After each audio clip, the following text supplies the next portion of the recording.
Facebook is listening to us. Right. It's listening to us. Yep. Well, that will never, ever happen under any circumstances with Panquake. Never.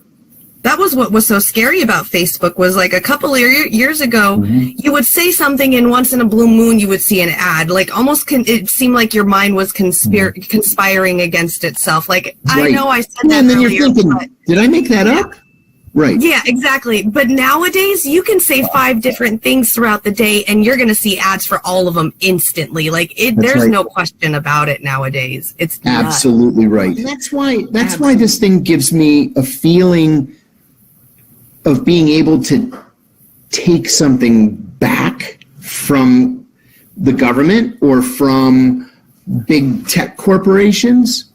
Like, I want to be able to tell people what's important to me. I don't want to be able to tell people what's important to me only if Facebook and Twitter tell me I can. Right. And this is one of those things.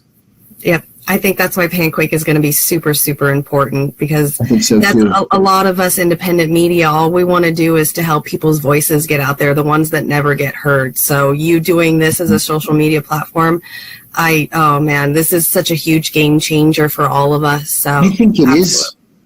And I'll tell you one last thing too. I've never gotten involved in a startup like this before. Never in my life. Nothing's ever been important enough to me, to get involved. And people throw ideas at me all the time, and I'm like, yeah, that's cool. Good luck with that. But this was different. I feel like they've really hit a sweet spot here, where this is something that everybody needs, and I think we're just arriving at the point where people realize that it's something that they need, and that's why I think it's going to be a success. It's a niche that is going to be a good and workable thing for everybody, at least everybody who cares about privacy, transparency, honesty in media. Absolutely. Yeah. Yep. I would also be on the lookout for public criticisms of Panquake. And, we can anticipate what the criticism is going to be, that there are no controls, right? Yeah.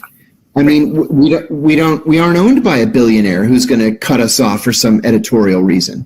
We're not managed by a government. This was the whole reason for setting up in Iceland in the first place, because Iceland is this bastion of free speech.